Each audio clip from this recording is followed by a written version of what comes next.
On this Easter day, I just want to exhort on a human level, just to, acknowledge the reality that we're with our families today and to celebrate, a nice Easter dinner and all of that. But we're together as a family again, all of that. Just don't kill each other, okay? Just don't do it. I know, when you're working in the kitchen, you're like, just stay your hand. Don't do it. You're all a gift to each other, and pressure makes diamonds, and we sand out the edges of each other's personality over time. So just remember, you can always call them a child of God, or, you son of the Lord, you can do these things and keep it light. Keep it light today.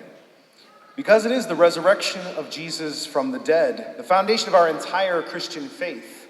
And if Jesus didn't rise from the dead, then we should all just go home and forget about it. If he didn't rise from the dead, St. Paul says it very well. If Jesus did not rise from the dead, our preaching is in vain. And we are the most pitiable of men. But Jesus was, in fact, raised from the dead. There's a story of a legal editor of the Chicago Tribune who actually, his wife, started to get into her Christian faith a little bit more, and he was an atheist. And he was kind of an intellectual atheist too, a little more sophisticated.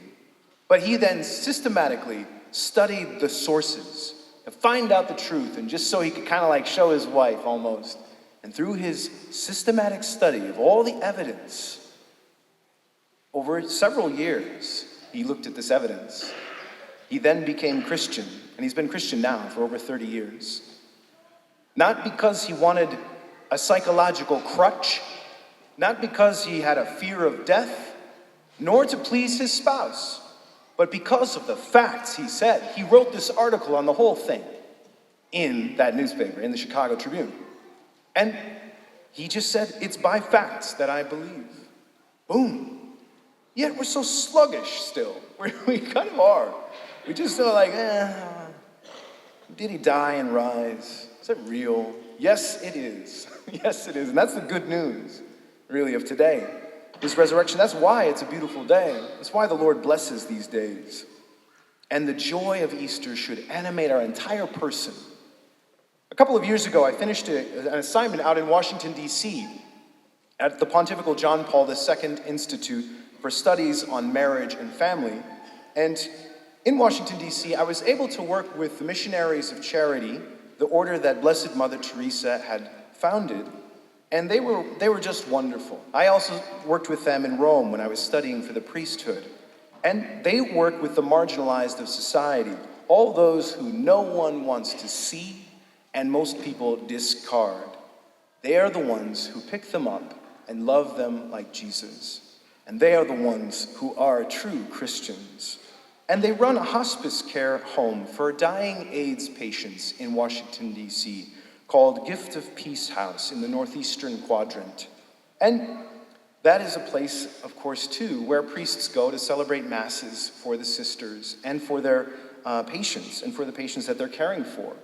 Good Friday, 1989, then Father Dolan, who then became Cardinal Dolan today of New York City, he was celebrant of the Good Friday services of the Lord's Passion. And he went from bed to bed during the adoration of the cross, the veneration of the cross part of Good Friday. And as he was going around, there was one emaciated man in the corner who kept beckoning for him to come over to him. One of the sisters halted Father Dolan at the time and warned him that this man was very violent and, in fact, very hateful to almost everyone who approached him, and also attempted to bite some of the sisters. And again, these are AIDS patients. And so he approached carefully because he was a priest and he was the veneration of the cross. What was any priest to do in that situation? So he approached this man. And as he approached him, the man reached out and grabbed the crucifix, brought it to his own face, and he kissed it. He didn't kiss the wood or the feet, but he kissed the face of Jesus. And then he let go and lay back, exhausted. The next day, Holy Saturday, Father Dolan received a call from the sisters. They said that that same man was asking for him. And so he went. He went back, and he was then accompanied by 2 bodyguard sisters up to the guy. And as he approached the man, he heard him whisper, "I want to be baptized." Father Dolan then calmly sat down and said, "Well, this is wonderful. Where did this desire come from?" And he said, "Well, I don't know anything about Christianity or the Catholic Church. In fact, I've hated religion all of my life. And all I know is that for 3 months, I've been here dying in this home, and these sisters are always happy. When I curse them, they look at me with eyes of compassion. And even when they clean up my vomit and bathe my sores and change my diapers, they are smiling. And when they spoon feed me, there is radiance in their eyes. All I know is that they have joy and I don't. When I ask them in desperation why they are so happy, all they answer is, Jesus. I want this Jesus. Baptize me and give me this Jesus. Give me this joy," the man said. And so Father Dolan, with great joy and satisfaction, especially as a priest, he baptized, confirmed, anointed, gave First Holy Communion to this man. And then he died 3:15 a.m. on Easter Sunday morning, the following day. Easter joy, when it animates the souls of those who call themselves Christians, call themselves Catholics, it is radiant. And we're not talking about a bubbly kind of joy. Let's make distinctions. It's something deep and abiding, fed in the depths of deep daily prayer, weekly mass, and monthly confession. And these sisters do actually a lot more of that than you or I. Hence, their joy is much more radiant, much stronger. And they became an infallible sign of God's presence to this man in his gutter that he was lying in. They showed him God. They showed him Jesus through their life, through their joy, which comes from the resurrection, which comes from the Alleluia song that we finally sing after so many 40 days of Lent, and now we've got 50 days of Easter, Hopefully the joy doesn't weary us by the end. We're like, all right, hallelujah, yes. No, let's not have weak hearts. And sometimes we think the Mass is too long. Well, I say, as St. Josemaria says, our love is too short. His love does not see the clock so often. Can't wait to get out of here. No, this is not the way we should act, of course, in worshiping God, because that's what we do here. And so, as we come together, and I love this packed church, I just love it. I want it every Sunday like this, Nothing less. And I do want to speak very directly to those of you who come only on 2 days a year, Christmas and Easter. There's even a term for you, Christers. I want to make that term disappear. I don't want it to exist anymore. I don't, because I hate it. I'm using the word hate here. No, I mean, it's true because Jesus has died for us. And so, if he has died, and he is both God and man, and died for us, given us the freedom of the sons of God, the holy sacrifice of the Mass, where he is represented in his word, and then in his very self in the Eucharist, which no other church in this town has, the greatest gift he could have given was his very self. Not a picture of himself, but his very self. And so this is something that is beautiful. But let's just back up for a moment. Look on a natural level. If a man died for you, pushed you out of the way, there was a bus, the guy was inattentive, texting, and he hits that man, and he pushed you out of the way, you were the beneficiary. You got to live. He died, sprawled all over the pavement in a horrible death.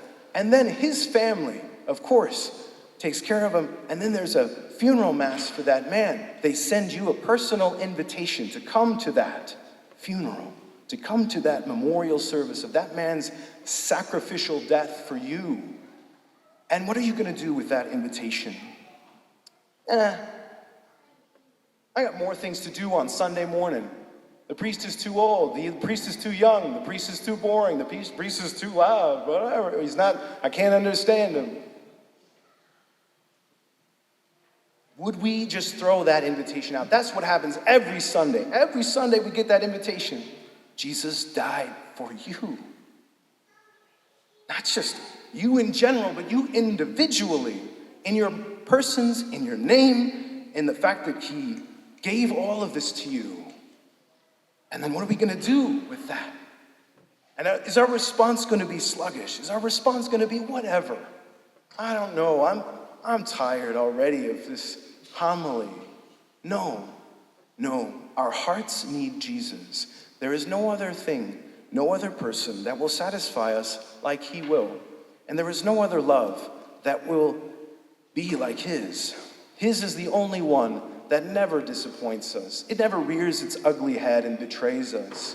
He doesn't do that.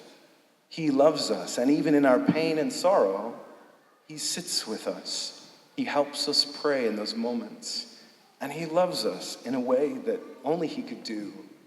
And it's amazing when we receive it like that. And so I ask you to consider it again. Consider it again. Come back to the Lord. For most of us, it's just one simple good confession. That's it. And then you're back. Be decisive about it. Say, that's what I'm going to do, and I'm going to burn my ships. I will stay in this harbor. I will be here with Jesus. And not other distractions around me or my commentary or other people's commentary about what's going on. I want to please God, who died for me in his son Jesus. That's who I want to please. And that's the one I want. And we're meant for that. We're meant for that greatness, because each one of us has a saint in us, waiting to emerge. And only by the drops of the grace that will come from on high will make that come out and expand. That's why it's salt. Salt always draws out what is good in food. Salt and light highlight what is good. That is what grace is. Grace is real, not magic. It is real. It comes and it perfects our nature, which is good. It's wounded, so it needs the grace. There's a lot going on in there, Father. I know. But it is beautiful, and I want to share that joy. I want you to have that. And so consider it again and be decisive about it and come back to the Lord Jesus. And today, on this Easter day, let that joy then break into your hearts and minds and stay there. And stay there. No comment, no other experience. Let that steal that peace away, because that peace belongs to you. And keep it there. Protect your heart and keep your heart with Jesus, because he comes to us and he loves us. He has died and he is risen for us. And let us truly say that Jesus Christ is risen today. Alleluia.